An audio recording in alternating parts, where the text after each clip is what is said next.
r/ask Reddit. What commonly held beliefs are a result of propaganda? That wedding rings should cost 2 months' salary and need to contain a diamond. And that diamonds are rare. They are actually one of the more common gems. My sister once said our problems are like diamonds. We inflate their value because we don't understand how many they have in Africa. That your salary, wage, is private information and should never be shared. Corporations started that so they can keep salaries low. The same companies share that information with each other so they can keep wages low. Knowledge is power and who has it has the power. Oh, and it's against the law for a company to forbid or punish you for sharing your income information. Very first day on my very first job out of college, I mentioned being reimbursed for my travel expenses. The managing partner immediately called me into his office to chastise me and instructed me to never mention compensation in front of my co-workers again. Unfortunately, telling him he was breaking the law, which I found out later he did quite often, didn't seem like it would be wise, as I had just moved to a new city for that job. Unfortunately, telling him he was breaking the law, which I found out later he did quite often, didn't seem like it would be wise, as I had just moved to a new city for that job. When I worked at Walmart, I would just hang flyers with information like that anonymously in the break room. I also put up this store should be unionized. My last day as well, I heard from some people there that caused a lot of retraining events with mostly anti-union videos. A famous example is that the UK Ministry of Food released propaganda attributing RAF pilots' ability to gun down German planes at night time to their eating carrots in order to keep the responsible radar technology under wraps. Beta-carotene and the carrots, it was said, made your eyesight sharp. You'll still hear that about carrots today. It's unclear if that was the case, as the propaganda could also have been meant to get the British population to eat a lot of locally grown carrots amid war rationing. Fun carrot fact here. Carrots used to be purple. The English Dutch selectively bred them to be orange, in celebration of King William of Orange. The purple ones probably had more antioxidants and would have been a lot healthier. Edit. A Google search revealed that it was actually Dutch farmers who decided to change carrots. Edit. A word. Open bracket. Bread instead of bread.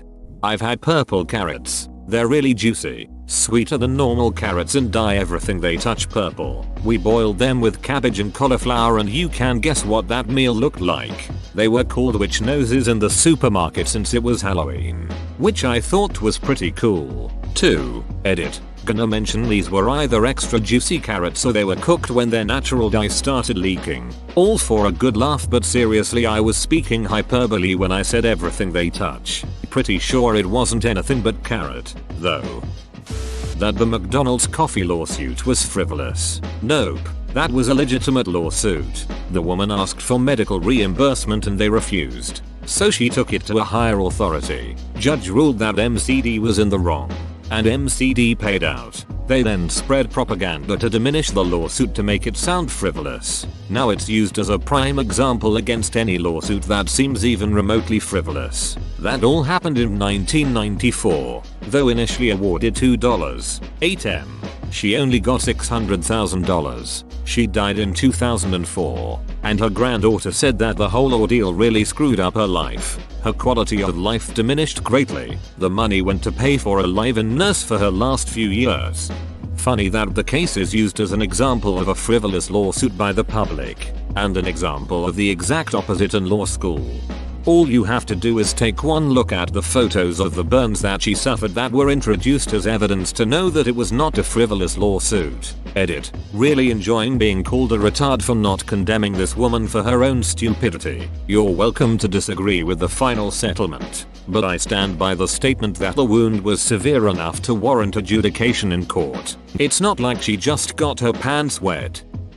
A long time ago, the liberals perpetuated the myth that their Priuses are somehow environmentally friendly. What they don't want you to know is how horrible it is for the environment to make the batteries that go into those things. The car's life begins in a nickel mine in Sudbury, which is so toxic, and has devastated its local environment so badly, that its surface resembles a scarred lunar landscape. The mined nickel is then shipped around the world to China to be turned into nickel foam. and then sent to Japan for assembly, and then the finished product is shipped around the world in huge cargo ships which massively pollute the world. Studies have shown that, once you count the incredibly polluting battery, as well as the huge distances the Prius has to be shipped, the Prius is actually worse for the environment than a Hummer. This means the Prius driving liberals are actually encouraging people to do more damage to the environment because of their propaganda. Except, everything above this line in this post was a propaganda. The environmental damage that was inflicted on Sudbury both happened, and was cleaned up, decades before the Prius even existed. This means the Prius wasn't responsible for any of it in the first place. Furthermore, the contribution of shipping to a car's environmental impact is minimal, because while cargo ships do pollute significantly, they are unbelievably efficient on a per unit basis, being able to move goods at an efficiency of 1,000 miles per gallon per ton. At this rate, you can ship a completed Prius from Japan to North America using less than 10 gallons of fuel. In actual fact, the environmental impact of manufacturing a Prius is only slightly greater than that of a normal car, and because the overwhelming majority of any car's environmental impact, hybrid or not, is incurred in operations rather than manufacturing, the Prius makes up for its manufacturing costs very quickly. This means the Prius actually is better for the environment than normal cars. Unfortunately, that propaganda spread so far that, to this day, you'll still find detractors of hybrids and electric cars referring to the environmental impact of producing the batteries, despite the fact that it was all debunked 11 years ago. TL. Doctor, no, the Prius is not worse for the environment than normal cars. This was thoroughly refuted 11 years ago. Nice switch. What the duck are you doing to me? Breakfast is the most important meal of the day. Kellogg's made that shit up to sell cereal. Too important to waste it on cornflakes. Worked. Now I have like loads of cereal in my cupboard. That Napoleon was very short. He was actually a pretty average sized man for that time. Yep. The difference came from discrepancies between the English and French imperial measurement systems. I've heard a bunch of reasons for the short joke. British propaganda, his humble beginning and low rank. Despite being average height, he used grenadiers as bodyguards, men who were typically very large and muscular, making him look small by comparison. This is pretty specific to South Korea, but the fan death thing was first perpetrated when Korea was extremely poor and folks didn't want to pay high electric bills. Parents would tell kids that sleeping with fans on could kill them, and some of those kids grew up to be journalists. One summer a guy died of carbon monoxide poisoning who happened to have his fan turned on when he died. Needless to say, reporters started touting the fan as the main cause of death, and that misinformation somehow survived until very recently. Many older people actually still believe it to this date. People say fans don't kill people, but look what happened to John Lennon. Korean fan death fascinates me. It's amazing that people en masse would think something so provably untrue like that, and that too. It's very culturally specific, to the point where you have to explain to most people what Korean fan death even is. Traditional Chinese medicine faced with extreme poverty in the 1950s. The Chinese Communist Party needed a way to address the healthcare needs of a billion people, but without any money or infrastructure. So they published a book composed of folk remedies, spiritualism, and stuff they just plain made up. This new traditional Chinese medicine was said to be thousands of years old and more effective than the expensive chemicals Westerners used to treat illness, when really it was Maoist propaganda. And even today we hear about how the Chinese discovered a spiritual remedy thousands of years ago that modern science can't match. This simply isn't true. That a diet rich in fat will cause you to be fat and unhealthy. Newer studies are showing that fat, even the saturated fat, is healthy for you, and that sugar and carbs are way more destructive on your body. We need to stop this mode of thinking that this is good, period. This is bad, period. You need a little of everything. It's all about balance, people. Currently sugar is the #1 cause of diet-related health problems in America because we put sugar in everything. This does not mean carbs are bad. We just consume way too many. They hate us for our freedom. This is one I see regularly here, with they are just jealous because we're the best. Nobody is jealous of Americans' freedom. At best we think that they have cool parks, a very innovative tech industry and cool buildings and stadiums. Nobody hates them for their guns or their churches. Afghan people have other things to complain about. Late to the party, but the myth of Swiss neutrality. Switzerland's policy of neutrality became their national persona after 1945, to hide their complicity in allowing the Holocaust to happen. Things like refusing border entry to German Jews fleeing the Reich and allowing stolen Jewish property to be saved in Swiss banks. While Switzerland had been neutral in previous conflicts, the idea that this was the Swiss way only started to propagate when people started asking questions about why Switzerland didn't intervene during the Holocaust. Source: https://www.jta.org. The 16th of November 1994 archive. New documents show Swiss Nazi pact shattering myth of Swiss neutrality. There are tons of books on this, but of course, everyone believes that the Swiss are neutral, so Switzerland sent back Jewish civilians to die and soldiers, mostly Allied, they interned in camps. Keeping soldiers out of the war made some sort of sense until the news came out about horrible conditions including rape and torture inside the camps. American prisoners were subjected to physical and sexual abuse, starvation, freezing, disease-ridden conditions and virtually no hygiene facilities, and the camp was exactly like, if not worse than, any POW camp in Germany. It was horrible. https://enm Wikipedia.org. Wiki War Willamoose internment camp. There was a good r/ask historians post on this I'm trying but having trouble finding. That Subway's footlong subs are $5.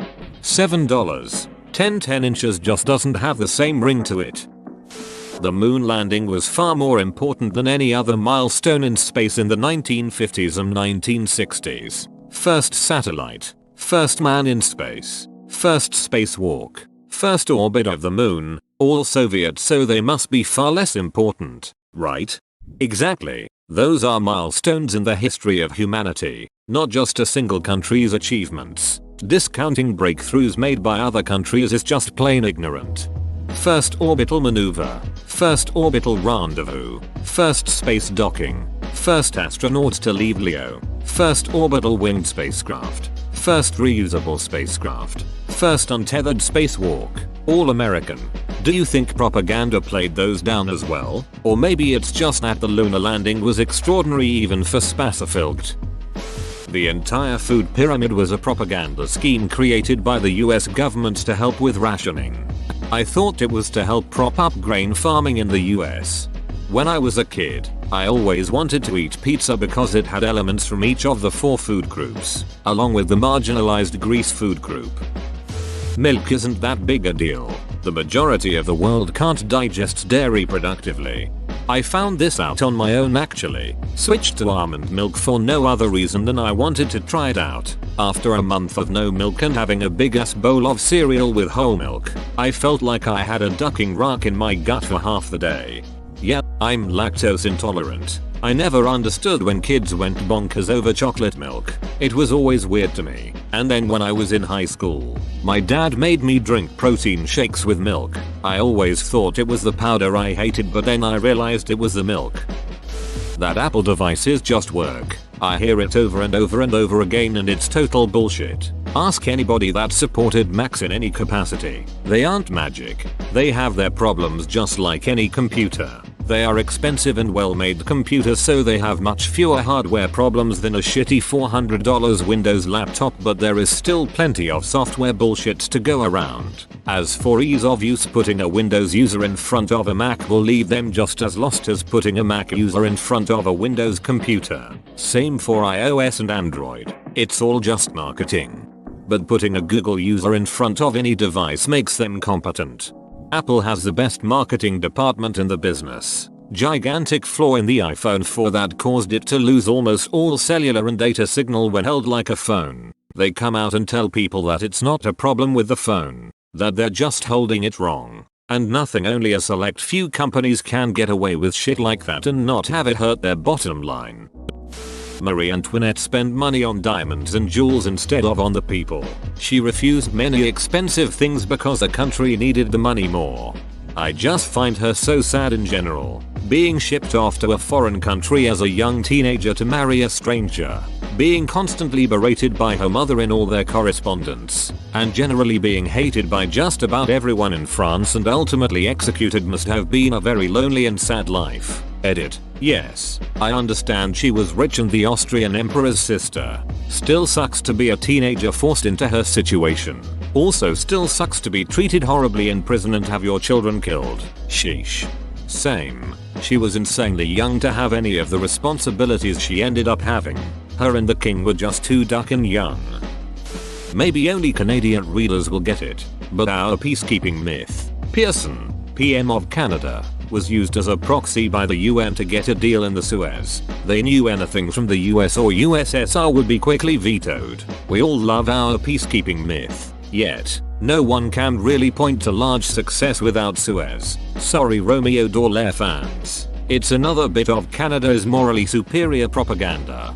Did you guys forget about how you force colonized the North? It basically consisted of a Canadian naval ship showing up at various native villages and saying you, and you, get in the boat, then dropping them off in Resolute and saying all y'all, get off the boat, don't die, and if you see Russians call us. Met a guy once who was stationed as a Mountie in one of those true northern communities. It was a bit crazy to hear his stories as the sole law enforcement person for thousands of miles. And he had serious issues building trust because literally a generation ago Mounties up there would shoot all the sled dogs so people would no longer be nomadic, and kidnapping people's children to force them to boarding school. The food pyramid. What a load of bullshit this is. It's funny because what do we really need the most of? Vegetables. Seriously, you probably can't overeat them. But what's the most important according to the pyramid? Grains. What are the most abundant crops in the US? Wheat and corn. What are they? Grains. And considering that you can get sugar from corn, it's no wonder that fat is demonized, so we can replace it with sugar. 6 to 11 servings of grain a day. 20 years later, why is everybody so fat these days? Orange juice as part of a balanced breakfast. Seriously, after World War II, when oranges were no longer needed for the war, a group of orange farmers came together and planned a massive marketing campaign to get the American psyche to believe orange juice is a staple of a balanced breakfast. How were oranges needed for the war? Genuinely curious. I've never heard this before. To avoid scurvy on the front lines, I'd assume. A lot of the hype around antioxidants, particularly supplements. It's a lot more complicated than eat antioxidants and live longer. There are thousands of compounds that could be considered antioxidants. They are simply compounds that easily donate electrons, preventing oxidative stress in cells, and they all behave differently. Nowadays everything is marketed as having magical antioxidants. https://www.hsph Harvard edu/nutrition antioxidants edit. I typed this on my phone, an excuse many of us use, and have had to fix a lot of grammar. But superfoods are still real, right? I change my diet every month based on what food is currently the superfood on the most magazines. I assume this is the healthiest way one can live. That all GMOs cause cancer. No, actually, some GMOs allow companies to develop corn that doesn't need to be sprayed with carcinogenic pesticides to resist insect infestation. The problem with GMOs is when companies develop corn that is resistant to the pesticide, not the insect, so that they can spray more carcinogenic pesticide on the corn without killing the corn. That is the problem with certain GMOs, but the organic foods companies want you to think that any GMO is going to make you grow a second head. Your last paragraph is totally false. They make the GMO pesticide resistant so that they can use that pesticide instead of older, harsher pesticides, not so that they can use more of the pesticide. Without glyphosate resistant GMOs they wouldn't be able to use glyphosate at all. So the point is to be able to use it instead of older pesticides, not use more glyphosate. A meta-analysis of over 100 studies found that GMOs reduce pesticide use by 37%, and this study included glyphosate-resistant GMOs. http://journals PLOS org PLOS an article id equals 10 1371/journal POEM 01111629 Another risk of GMOs is that they create a monoculture, like all corn being genetic clones, and something, like a fungus, that catches onto one crop will spread like wildfire to all the others. As is the case with most things, the real danger lies in unscrupulous and unethical business practices by companies with a near monopoly on something we all need to survive. Edit. Thanks for the educational replies. If the teacher is 15 minutes late, we get to leave. Spinach doesn't make you stronger like Popeye, but it's full of vitamins and minerals, which a lot of people don't get enough of. Yes, but not especially high levels. It has some in, but compared with other veg it's not exceptional. It was however one of the first vegetables tested for mineral content. It was a surprise that it contained iron and became the superfood of its day. When other veggies were found to contain far greater mineral contents, the myth was already in place. Dogs can look up. So ridiculous. Have they ever seen a dog? That welfare fraud and abuse are common. Actually less than 10% of transactions, unregulated or punished. Every state has offices that perform investigations, catch and punish violators, perpetrated by common citizens. Corporations are responsible for more than half of fraudulent welfare transactions. Propaganda. Don't you think we should do more to prevent welfare waste and abuse? Carries the false propaganda for all three of the above statements in one sentence. Socialism equals communism. Also capitalism balanced out with a social safety net. Universal healthcare equals socialism equals communism. Also, those buffoons who think that implementing socialized healthcare into the US, or at least putting an end to the insanely inflated costs, will immediately turn the country into Venezuela within a year and a half. Almost every negative view I have seen on marijuana and the dangers of it. Marijuana does adversely affect developing brains though. You should not use it during puberty. Also, all my friends who started smoking weed have basically based their whole life around it. They only hang out with the people they smoke with. Their only pastime is smoking weed. Just because marijuana itself has no ill medical effects doesn't mean it doesn't affect people. To that second point, it is possible that is due to the cultural perception around it. If it became more commonplace, it might not develop that kind of cult following. After a long career seeing headache patients every single working day, I strongly suspect that the entire concept of sinus headache came from advertising campaigns in the 60s and 70s for OTC decongestants and antihistamines, like the ones that show throbbing and swollen sinuses. Even reputable websites like WebMD have sections covering it. The concept is so well integrated into our body of common knowledge that hardly anyone even questions it. Another confounding factor is that many of these OTC sinus medications contain vasoconstrictors like pseudoephedrine, and often will relieve migraine headaches. But if someone thinks they have a sinus headache in the general region of their sinuses and a sinus medication relieves it, surely that proves it was a sinus headache? No. I have seen hundreds of patients come into the office because no one can help them with their sinus headaches, and the ENT already evaluated them and said their sinuses were completely normal. At least 90% of these patients have some species of migraine.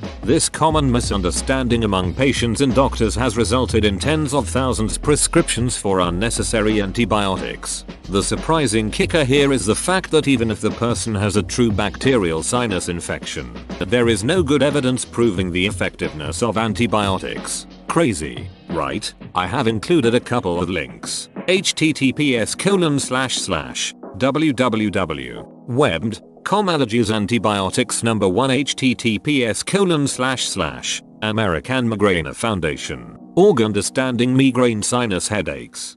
I spent about 6 months trying to get to the bottom of my sinus headache. I had a bad sinus infection that took several months to clear up completely. So when they starting having headaches again, I assumed it was from that. Multiple X-rays and CT scans later, no sign of infection but still headaches every day. Finally GP refers me to an ENT doctor saying they are the headache doctors. Guy spent a couple minutes asking questions, looked into my mouth and said how you clench your jaw. Turns out the calcium deposits in my shoulder would cause a lot of pain at night when I would lay on it, and I clenched my jaw, which led to overstraining all the muscles in my face, leading to similar pain as the sinus infection that would also make my teeth sore and sensitive. Breakfast foods should be cereal, breads and pastries. Being Asian and living in America, I always found this funny. Whenever people are like, OMG, you're going to eat for X meal. It's not like it's Y meal time. Like, it's all food, dude. Which is why Waffle House is the best restaurant. You can get whatever, whenever, and absolutely none of it is healthy. That Cleopatra was hot AF. In reality she was probably average and just her mind was hot. But no one really knows, like at all. There was a lot of propaganda on coins and that's the only decent image we really have of her. On coins she is totally not, but that could just be propaganda. Her being sexy could also be propaganda, or so I heard. There are busts of her that were made current to her life. She was not unpleasant to look at. A very Greek face as she was Greek. http://www. Time Trips. Company. Pharaoh %20 Cleopatra. HTM. Also, I wonder how much of beauty in antiquity was just not having pox scars, having good teeth and hair, being fit and able. We forget there were so many diseases knocking around that just being completely healthy may well have made you stand out.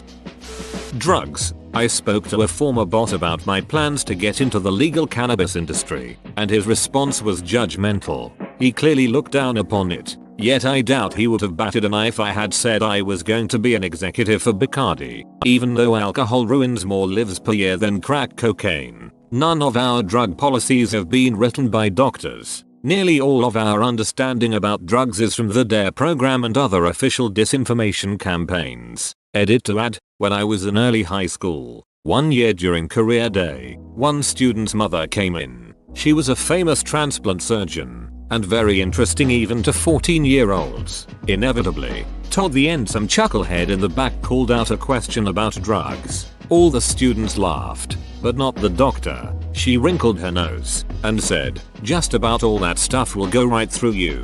In moderation. Occasional cannabis, even occasional cocaine use, is really unlikely to have any health effects at all unless used regularly."